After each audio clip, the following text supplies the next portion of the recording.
ಸಿನಿಮಾದ ಬೆನ್ನಿಗೆ film chamber ನಿಂತಿದೆ. ಕೇವಲ ಟೀಸರ್ ಫೋಟೋವನ್ನ ನೋಡಿ ತೀರ್ಮಾನವನ್ನ ಮಾಡೋದು ಬೇಡ. ಟಾಕ್ಸಿಕ್ ಸಿನಿಮಾ ಯಾವ ಧರ್ಮಕ್ಕೂ ಕೂಡ ಧಕ್ಕೆಯನ್ನ ತರೋದಿಲ್ಲ ಅಂತ ಹೇಳಿ ಚಲನಚಿತ್ರ ವಾಣಿಜ್ಯ ಮಂಡಳಿ ಅಧ್ಯಕ್ಷೆ ಜಯಮಾಲಾ ಈ ರೀತಿಯಾಗಿ ಹೇಳಿಕೆಯನ್ನ ಕೊಟ್ಟಿದ್ದಾರೆ. ವಿವಾದಗಳ ನಡುವೆಯೂ ಟಾಕ್ಸಿಕ್ ಚಿತ್ರತಂಡಕ್ಕೆ ಈ ರೀತಿಯಾಗಿ ಫಿಲ್ಮ್ ಚೇಂಬರ್ ಬೆಂಬಲವನ್ನ ನೀಡಿದೆ. ಕರ್ನಾಟಕ ಚಲನಚಿತ್ರ ವಾಣಿಜ್ಯ ಮಂಡಳಿ ಬೆಂಬಲವನ್ನ ಘೋಷಿಸಿದೆ. ಅಂದರೆ ಕೇವಲ ಟೀಸರ್ ಹಾಗೆ ಫೋಟೋಸ್ ಅನ್ನ ನೋಡಿ ಯಾವುದೇ ರೀತಿಯಾದಂತಹ ತೀರ್ಮಾನವನ್ನ ಮಾಡಬಾರ್ದು. ಆ ರೀತಿಯಾದಂತಹ ತೀರ್ಮಾನವನ್ನ ಮಾಡೋದು ಸರಿಯಾದ ಕ್ರಮ ಅಲ್ಲ. ರಾಷ್ಟ್ರೀಯ ಕ್ರೈಸ್ತ ಒಕ್ಕೂಟದಿಂದ ಪತ್ರವನ್ನ ಕೊಟ್ಟಿದ್ರು. ಇನ್ನು ಸಿನಿಮಾ ಸೆನ್ಸಾರ್ ಆಗಿಲ್ಲ. ಧರ್ಮಕ್ಕೆ ಅವಹೇಳನಕಾರಿಯಾಗಿದ್ರೆ ಸೆನ್ಸಾರ್ ಬೋರ್ಡ್ ಅದನ್ನ ನೋಡಿಕೊಳ್ಳುತ್ತೆ. ಚಿತ್ರತಂಡದ ಜೊತೆಗೆ ಮಾತನಾಡಿದ್ದೇನೆ. ಟಾಕ್ಸಿಕ್ ನಿರ್ಮಾಪಕರನ್ನ ಮಾತನಾಡಿಸಿದ್ದೆ. ಆ ಥರ ಏನೂ ಇಲ್ಲ ಅಂತ ಹೇಳಿದ್ದಾರೆ. ಧರ್ಮಕ್ಕೆ ಧಕ್ಕೆ ತರುವಂತ ಸಿನಿಮಾ ಆಗಿದ್ರೆ ನಾವು ನಿಮ್ಮ ಪರ ನಿಲ್ತೀವಿ.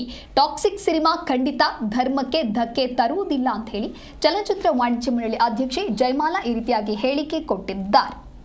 ಸಿನಿಮಾದಲ್ಲಿ ಆ ರೀತಿಯಾದಂತ ಫೋಟೋಗಳಿಲ್ಲ. ಆ ಫೋಟೋ ನೋಡ್ಬಿಟ್ಟು ನೀವು ಒಂದಿಡೀ ಸಿನಿಮಾದ ಭವಿಷ್ಯವನ್ನ ನೀವು ನೋಡ್ತೀರಾ ಅಥವಾ ಪ್ರಚಾರಕ್ಕ ಇದು ಯಾತಕ್ಕಾಗಿ ಮಾಡ್ತೀರಾ? ದಯವಿಟ್ಟು ಹೀಗೆ ಮಾಡಬೇಡಿ. ಸಿನಿಮಾ ನೋಡಿ ಮೇಡಮ್ ನಾವು ಮಾಡ್ತಿರೋದವ್ರಿಗೂ ನಾನು ಇದನ್ನೇ ಈ ಮೂಲಕ ರಿಕ್ವೆಸ್ಟ್ ಒಂದ್ ನಿಮಿಷ ಸರ್, ಎಲ್ಲಾ ಮಹಿಳಾ ಸಂಘಕ್ಕೂ ಅವರೇ ಬಂದಿದ್ರು, ಅವರಿಗೆ ನಾವು ಉತ್ತರನೂ ಹೇಳಿದೀವಿ. ಸೆನ್ಸಾರ್ ಬೋರ್ಡು ಇನ್ನು ಸೆನ್ಸಾರ್ ಆಗಿಲ್ಲ.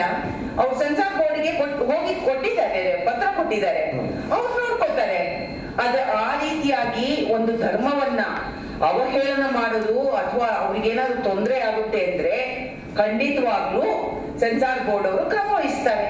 ನೀವು ಅದು ಯಾವುದು ಇಲ್ಲ ಅಂದಾಗ ಸಿನಿಮಾ ಬಿಡುಗಡೆ ಆಗುತ್ತೆ ಎನ್ನುವಾಗ ನೀವು ಈ ರೀತಿಯಾಗಿ ಮಾತಾಡಿದ್ರೆ ಅದು ತಪ್ಪು ಗ್ರಹಿಕೆ ಆಗುತ್ತೆ.